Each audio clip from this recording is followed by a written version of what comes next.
Today we're going to go over the Kordes Rose web store and have a look at the different roses they have on their website and see which roses are really good and which ones to be careful with and so forth. So without further ado, let's get started here. And we'll scroll down to the first roses. And the first roses, let's see, it will be Abracadabra and Airbrush here. Now these two have a very pretty color effect, just no fragrance whatsoever, very decent on health, but don't expect more from them than the color effect that you see. Alaska, I grew this one for a long time. It is a very healthy climber, also very prolific. Again, just no scent. And let's continue. Aloha. Again, Aloha, you can get the 40s Aloha from Bonnier. That is very decently scented of apple and black pepper. This Aloha, I've not experienced that strong a scent on, to be honest. Then you have Amadeus. Amadeus is a very prolific red climber that can completely cover a wall in red blooms. Just don't expect fragrance from it. And let's continue down here. Amorosa Angela, not a lot of fragrance here. Apicola Athena, again, not fragrance, no fragrance, but Baby Sneewittchen I've actually considered growing for a while now. Baby Sneewittchen is more of a dwarf version of the original Sneewittchen, also known as Iceberg. So I actually think that one might be good if the health on it is good and it flowers as much as the parent. So that one might be worth looking into. Yeah, and the others here again, not a lot of fragrance. Been time ago, grown for 5 or 6 years now. It looks how it looks on the picture, but don't expect fragrance from it. Decent health though. And here we have our first fragrant rose, and that is the Beverly Rose. Now, there are two issues with Beverly Rose, but let's start out with the good size. The good size is it has very good leaf health. It is an 8.5, sometimes even going to a 9 damask fragrance. But the issue is the blooms. The blooms in typical Kordes fashion doesn't stand up that well to the rain. It can absolutely get damaged in the rain. And another issue I have with Beverly is it tends to grow very vertical. So just keep that in mind when you're growing Beverly here. But without further ado, let's continue here. You have Black Forest Rose again, just a lot of blooms. Bonnie again, nothing special. Bordeaux is actually a very prolific bloomer, very beautiful red roses on that one, but again, no fragrance. And Commonwealth is actually one of those that do give a pretty decent fragrance, but my only issue with it is again the resistance to rain, and that is really what ruins a lot of the Perfumer collection to me. Is there's only like a few of them that feels to be useful if you live somewhere that gets a lot of rain or just gets rain every week, to be honest with you. Because the thing with a lot of things in the Perfumer collection is they tend to take a long time to bloom, and a lot of them are not that rain resistant, so that can quickly mess them up. But yeah, I still think I prefer something like Chartreuse de Parme over Commonwealth, to be honest with you. Let's continue here. Casina, Cayenne, again, not scented. Cherry Girl. Chaman can have a very pretty look to it, but again, no fragrance. Cinderella, Cherry Lady. All these are not that fragrant. Then you have Constant Mozart. Again, one of those that have a hard time standing up to the rain. And it is also not the most fragrant in the Perfumer collection. And let's continue here. Coral Lions Rose. The Lions Rose series is actually very prolific. There's a lot of good bloomers in that one. I tend to prefer the normal Lions Rose though. That one is really good, the normal Lions Rose. But let's continue. Courage. Courage, again, not a lot of scent on Courage. What it does have going for it is these giant, massive blooms. So if you like very big flowers, Courage will give you that. Let's continue here. Crimson Silhouette, again, just a prolific climber. Not much to say here in the way of fragrance. Eskimo, again, one of those prolific shrub roses. No fragrance whatsoever. And Golden Dust, another historic rose. We'll just continue to the next page here. Let's see, Firebird, again, one of those with a pretty color effect, not much in the way of fragrance. And Flaming Star, exact same thing.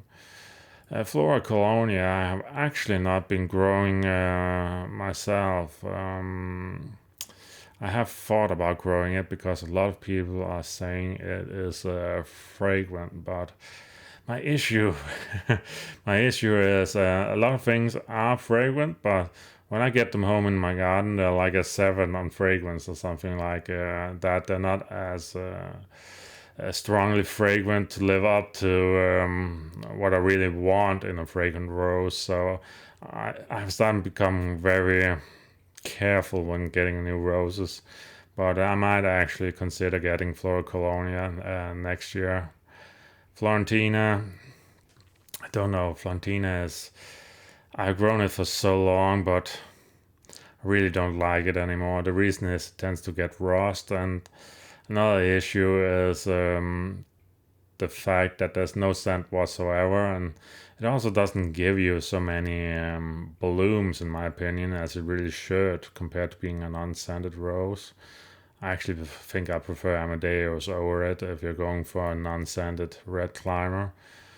And here we have one of the first absolutely must-haves, in my opinion, and that is Fraulein Maria, also known as Raspberry Cupcake. And this one does have a little bit of an issue standing up to the rain, but it doesn't get as badly damaged as some of the others, and you can actually still use it as a cut flower. A very, very good citrus fragrance on it. Citrus, a bit of geranium. Very, very good. I think I can't remember if it was an 8 or an 8.5 on citrus fragrance, but very good fragrance on Raspberry Cupcake. Totally worth getting. So, Frau Carolina, I think I prefer Fraulein Maria more, to be honest with you. Problem with a lot of the perfumer collection is again, a lot of them are stuck between 7 to 7.5 on fragrance. But that is just not fragrant enough when you compare to how many troubles you go through with the blooms not forming under rainy conditions. So that is really what a lot of these perfumer collection roses comes down to. Can they bloom in rain? Are they healthy enough? And that is sometimes the main issue, especially the rain issue, the shattering of the blooms issue, and how long they take to develop in the flower bud. But Fowler Maria, a Raspberry Cupcake, definitely one to get from Kordes roses. And Frozen Roadrunner is actually a very good scented Rugosa rose, one of the better Rugosa roses. So if you're in the market for Rugosa rose, you could consider that. If not, one of my absolute all-time favorites of Rugosa roses in white is, of course, the Canadian rose called Louis Bonnet. It's not a Kordes rose, but it is a very good Rugosa rose. Freesia. Oh, this is such a. There's so many people that say Freesia slash Sunsprite is very scented. But I bought one directly from Kordes, and I have not had that much scent on it, to be honest. I grew it for like 3 years, and then I gifted the rose away, happily to never be seen in my garden again. It is pretty, don't get me wrong, but I didn't get scent on it in the time that I owned it. So in my opinion, if you're considering a freesia slash sunsprite, again, send it at a nursery, because I don't know if it's because they often get confused for different things, but in my opinion, this one is one to be careful with if you're getting it for scent. Then we have Fur-Elise. Oh, I'm in seven minds about Fur-Elise. I really am, because it is such a pretty, compact, very floriferous, very purple looking, nice rose. The only issue I have is it doesn't have the scent of Goethe or Pure Poetry. It doesn't have the scent of Laudatio. And that is kind of my issue with it. It feels like a pretty rose, but on scent, it is just let down. On scent is probably a 6.5. It can't even stand on the same footing as something like Goethe and Laudatio. Goethe and Laudatio will blow this one completely away. But very pretty rose, so maybe still worth it if you want a pretty looking rose but don't really care about the scent. And next to it, we have one of my absolute favorites this year. You have Garden of Roses, Cream Veranda. What to say about this one? Such a pretty color, such a double formed bloom that looks very historic. Such a pretty skin colored pink blushing rose. And so healthy, extremely prolific. I would honestly put this one in the same category as the best for health and flowering, as I do with modern art, as I do with Julia Child, as I do with Hansstock Rostock, as I do with Olivia Austin and Princess Anne. Honestly, if you should grow one rose that isn't scented from Kordes roses, in my opinion, this one should be it. Like, there's only two. There's this one and there's Bliss Perfumer, and they're absolutely crazy amazing for roses that don't have that much scent on them. And so, Garden of Roses, Joy de Vive, Cream Miranda, Beloved Child, many names. If you can find it, it is totally worth getting. One of my favorite Kordes roses this year. And let's continue down here. Then we have Garden Prinzessin Marie-José. I'm in seven minds about that one, because it does have a very powerful fruity raspberry fragrance. But the roses, the rose flowers themselves are kind of balled up like this giant fist. And the issue is again the resistance to rain, because the petals on it are so soft, and they do make this very ball-like effect to them. So I'm in seven minds. It is one of those I would say is nice to have, not need to have, like raspberry cupcake, but it is definitely a very good raspberry scented rose. That said, though, my main problem with the raspberry scent on it is it does feel like when you have fruit laying around and just before fruit goes over, it can have this more alcoholic scent to it, kind of like when it's fermenting. And even though Marie-José has a very good raspberry scent, it does hit a final note of that kind of like fruit that has undergone fermentation. And it is not, in my opinion, the best raspberry scent you can get in a rose. In my opinion, if you want a really good raspberry scent in a red color, go with something like a red Parfum de Provence. That will absolutely give you a very potent raspberry fragrance. And let's see here. Yeah, we have Gardens Sparse, we have Gebroder Graham, we have Ghislaine de Ferrand. Gebroder Graham is one of those more historic roses. It has a very unique color effect. Ghislaine de Ferrand is one of my all-time favorite musk roses, but Ghislaine de Ferrand is not a Kordes rose. You often see these rose breeders just throw in random historic roses into the assortments. It's the same with Tantau, with Austin, and they all do it. Golden Gate is an absolute monster of a yellow climbing rose. I don't really like to use it because it can get so tall, but very pretty, very florific. And then we have Grafendiana. I don't like Grafendiana at all. Don't get me wrong, very pretty rose. Also very decent scent on it. Damask fragrance, about an 8 to an 8.5. Damask fragrance. Main issue I have with it is vigor. It is not that vigorous. And the second issue is if you take it inside as a cut flower, it can quickly shatter.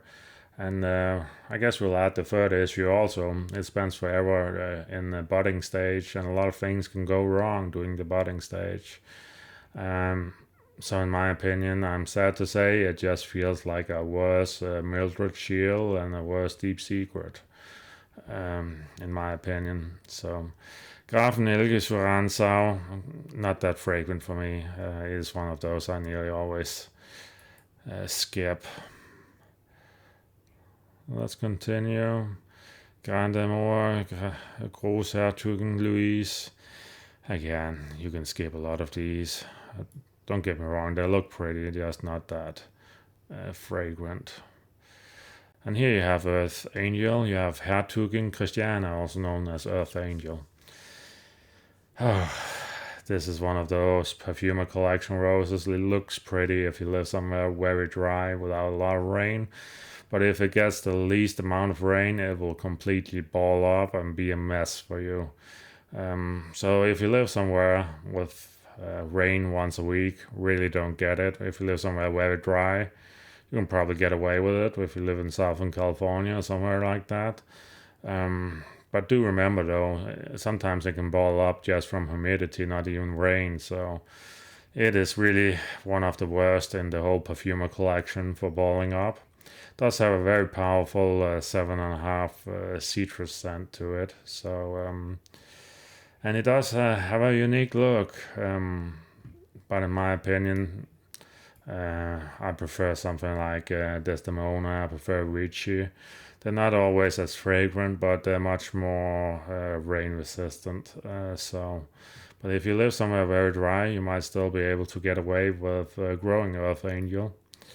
And let's continue here. Hotline, Home and Garden. Again, not that much on fragrance. And Impala, again, no fragrance. Then you have another historic rose thrown in there, Jack Cartier. And it is an amazing historic rose, but again, it is not a Kordes rose. But I really want to grow if you like historic roses. Oh, Jasmina. Jasmina is. I liked Jasmina for about 2 to 3 years before I had a very dry summer with a lot of sunshine. And then it got completely covered in rust. And honestly, this one crumbles like a fortune cookie whenever there's sun. And the issue is, even though I live in Denmark here in Scandinavia, the issue is my growing season can be very different. One year it's all rain, next year it's all sun. With climate change, you never know, and that's why I can't really guarantee Jasmina is a pretty rose year after year, and that is kind of why I'm stopping growing her, because she can get absolutely wiped out by rust if you get a very dry, very sunny spring. The fragrance is decent. It's like a 6.5 to a 7. A very sweet kind of. Well, I think I'll describe it as some kind of mix between damask and fruit. But yeah, I was loving this rose the first 2 years before I had that dry summer and very sunny summer. And then I really realized that that one could crumble like a complete fortune cookie under the sun. And now you have one of my absolute favorites, Kiss Me Kate. Wonderful, healthy climber, wonderful scented, about an 8 out of 10. Very potent citrus with a bit of damask thrown in. Absolutely love that one. Must grow, in my opinion, from the Kordes lineup. So what have we had so far that has been must grow for me? We have Raspberry Cupcake, we have Kiss Me Kate here, we have had Cream Veranda, Garden of Roses as it's also called here, and those are absolutely must grow for me in the Kordes lineup. And let's continue down here. Oh, König Marie again. You can skip that one, in my opinion. Cosmos, again, one you can skip. They are a bit fragrant, but not the best. La Villa Cotta, a lot of people actually grow La Villa Cotta for the unique color it has. Um, Honestly, I've never been that crazy about it, but I know a lot of people are crazy with it for the unique color. Laguna, I actually thought I would like Laguna a whole lot more, but Laguna, even though Kordes ranks it for maximum for, on fragrance, like I think they give it a 5 out of 5, something like that. In reality, it's more like a 3 out of 5. It has a very unique color to it also. There's more kind of like coral red color to it. I know it looks much more purple here, but it has a very unique color that's hard to describe. Not all pictures show it correctly. But again, it's one of those that's like a 6 or 7 on fragrance, so don't expect a powerful fragrance from it, even though it is being sold on that.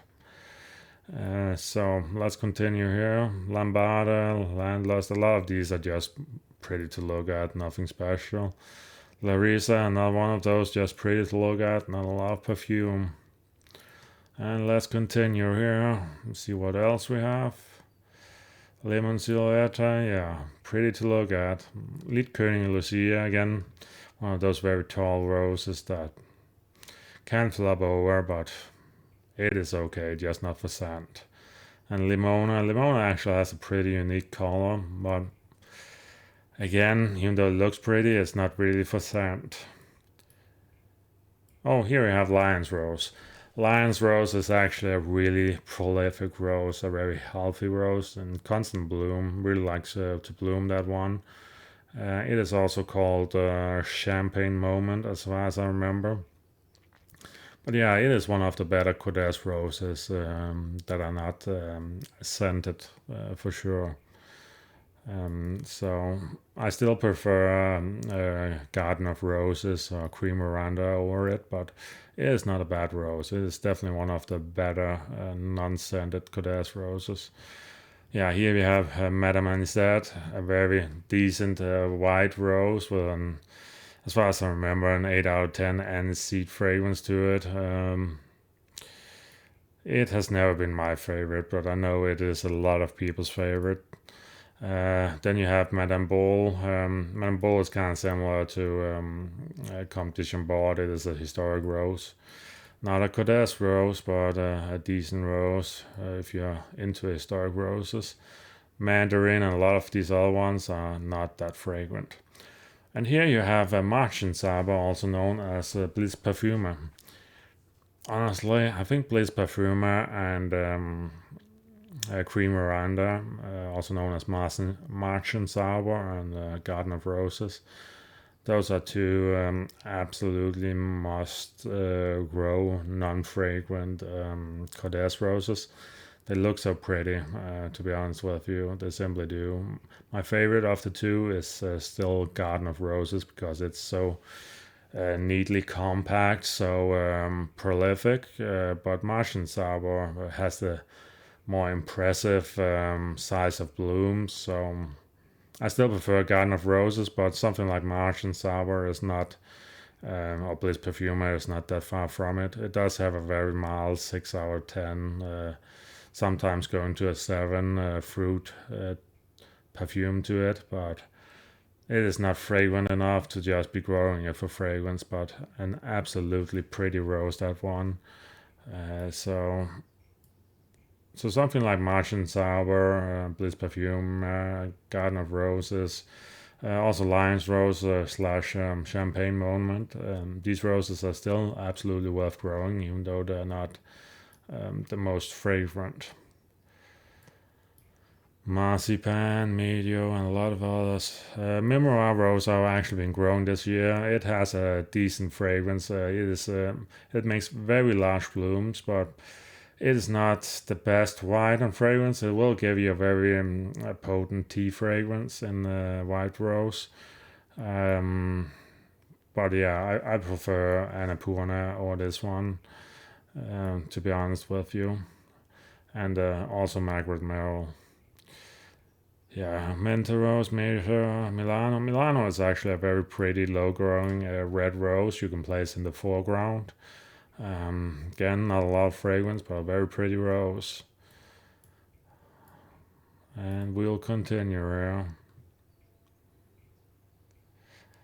Oh yeah, Nautica and Nostalgia. Again, I don't like either of these. Problem with Nautica is that, in my opinion, it has like not the world's prettiest shape to it. The form is kind of long sticks going in different directions. Something like Love Song is pretty on the bloom, and Pacific Blue just feels like an overall improvement with a powerful fragrance. Same with something like Nostalgie over here. Nostalgie feels like a worse double delight rose. Honestly, I don't recommend any of these. Same with Novelist again. Love Song and Pacific Blue are my favorite in this more lavender range. Out of Rosenheim, and there's also another one called Till Jugendspiegel. They're both pretty, kind of like Bordeaux and real prolific. Just don't expect fragrance from them. And if you know me, you know quickly when a rose doesn't have fragrance, I quickly find it boring. With the exceptions being Bliss Perfume and Garden of Roses, of course.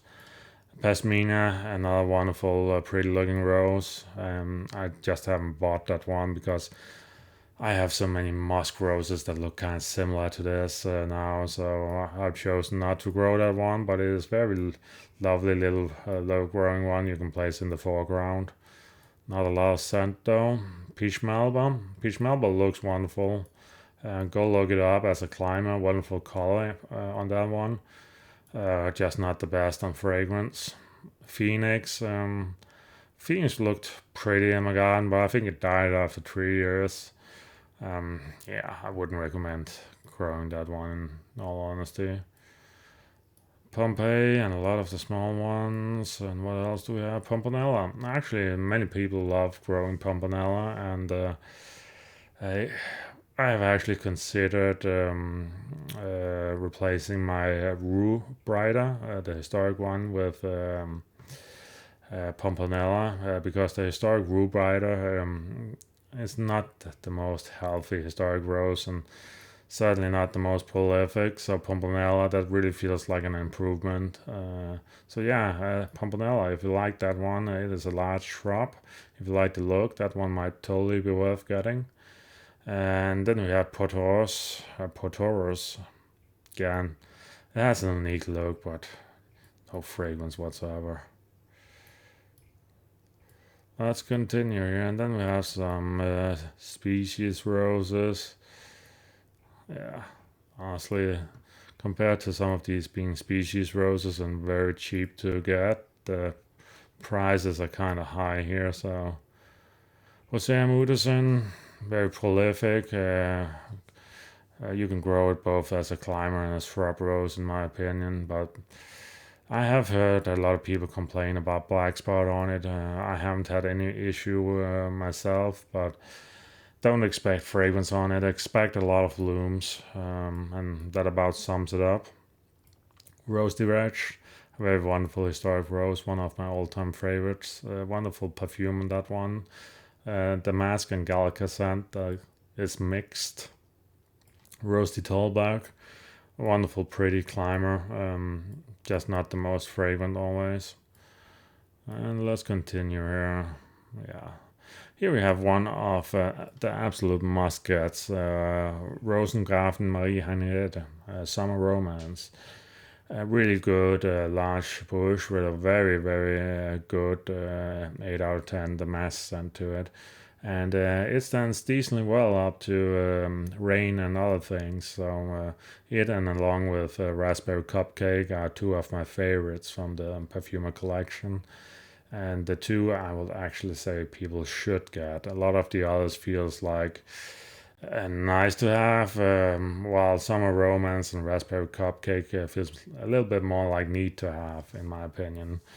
So if you only get two from the perfumer collection, I would be aiming for those two. Yeah, and then we have some more pretty blooms. Eau de Cosar is actually a very, very large growing red shrub rose that gets completely and constantly covered with red blooms. There's no fragrance whatsoever on it. It is completely dead on fragrance, like a 0 out of 10, in my opinion. But absolutely amazing for pushing out those red blooms. So if you like a red blooming machine and you want a large shrub, I actually think Rode Cusare is the best one you can get, just as long as you don't care about fragrance. But let's continue here. Royal Red, that one I haven't been growing. Oh, it's also a 2025. I would actually be very interested to know more about that one. Roxy is a very pretty miniature rose. One of those wonderful purple prolific bloomers. Just not that fragrant. Yeah, again, not a lot of fragrance on these ones. Sneeuwitzen actually does have a bit of fragrance, but it's not more than like a 7 out of 10. Kind of floral note to it. Only issue with Sneeuwitzen, also known as iceberg, is it tends to get black spot. So do be aware of the black spot on that one. And yeah, we have some Halphemias here. Halphemias can look quite pretty, just never that fragrant, but very prolific, very healthy. And let's continue here. Some more Halphemias. Yes, Lero. Summerwind actually have a very special look to it. So yeah, I don't know how to rank that one, but has this frilled edges to it. Very special look. But again, it's not really one of my favorites. But it is very. Souvenir de Baden-Baden can look absolutely pretty also.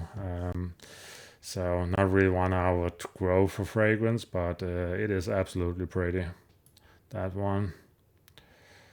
Then you have Sternenhimmel. Sternenhimmel is one of those really prolific bloomers, kind of small, low-growing roses. Now I've seen people put this one next to the baby Sneeuwitzen, and it looks absolutely amazing. So that is what I might be attempting to do next year, to use that combination. Yeah, Stantal, Sunmaid, Sunny Rose. Again, not a lot of fragrance here. Sunny Sky. Sunny Sky is a pretty rose, but don't expect more than a 6 to 7 tea fragrance on it. It can get a bit more, and if it gets completely baked by the sun, but it doesn't really feel like a true fragrant rose to me. Very pretty though. The fairy rose, I'm absolutely not growing the fairy rose. Nothing against the fairy rose. It is a good ground cover rose and good shrub rose, but in all honesty, I've just gotten tired of seeing it everywhere. I also grew it myself like 12 years ago or something like that, back in, what was it? It was at least 2014, but I've completely removed mine. Tiamo to Jugendspiegel. Jugendspiegel is actually a very healthy rose, very prolific red rose. No scent whatsoever, but it's kind of like Bordeaux rose. Yeah, Vulcana, Victicina. Victicina is actually has a very special look to it. Volga. Again, not a lot that stands out to me on fragrance here. Then you have Westerland. Westerland actually do have a bit of a fragrance to it, but it is not as powerful as a lot of people make it out to be. It's more like a 7 out of 10. My dad has been growing this one for well over 20 years now. It's a very pretty rose with the color effect it achieves. So in my opinion, grow it as a large shrub rose with a pretty color effect, and just take the fragrance it gives you as a side bonus, because the fragrance is not really the most powerful. It is good, don't get me wrong, but it is more like a 7 to a 7.5 at most. Winter Sun feels exactly the same as Sunny Sky, just in a more white tone to it. Senior, Oh, I actually don't. I thought I would like Senior a lot more. It is very prolific and also has a very unique color change. But the issue is, I thought that you would have the pink roses on it and then these white roses. But what ends up happening is you have a pink roses and then you have gray roses. So they get this kind of silver gray instead of white when they fade out. It would have been one of my absolute favorite roses if it has just kept a white flower instead of the gray color to it.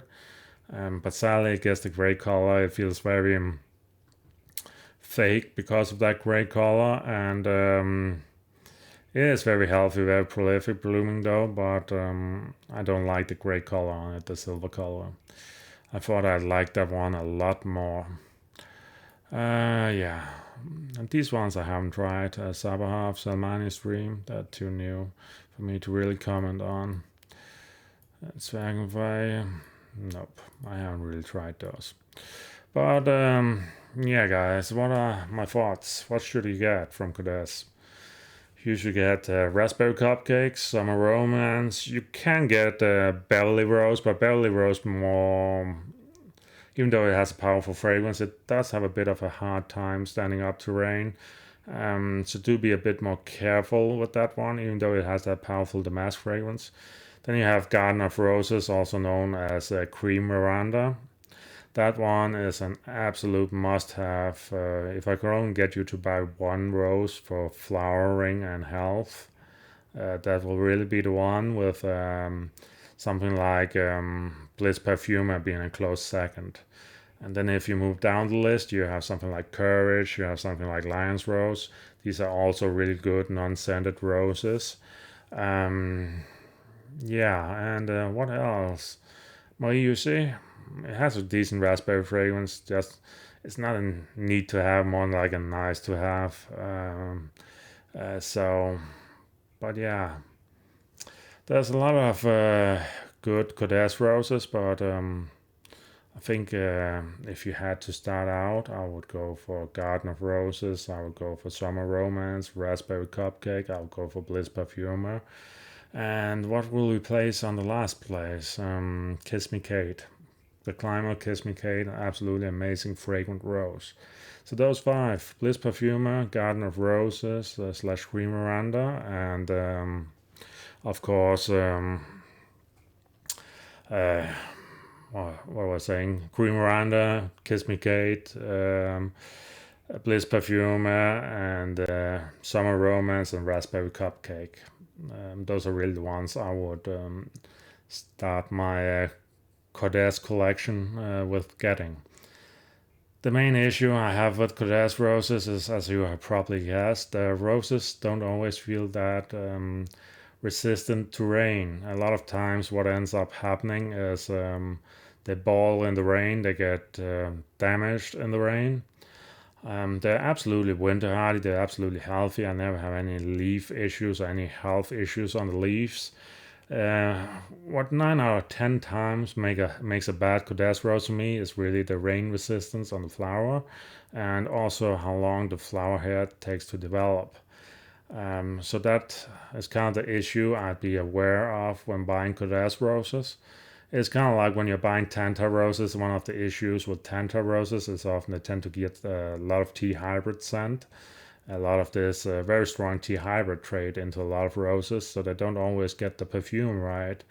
But with Kordes roses, they do tend to get the perfume right a lot of the time. But the issue is the rain resistance is quite, to be honest with you, quite terrible often. And then you have some of the other traits like the budding stage taking a long time on particular the perfume collection, and also a lot of them can quickly shatter if you try to use them as a cut flower. That's the main issue I have with Kordes roses. But as I said, Kiss Me Kate, Summer Romance, Raspberry Cupcake, Cream Miranda slash Garden of Roses, Bliss Perfumer slash Martian Sauber. Go get those. Those will be the best ones to start your Kordes collection with.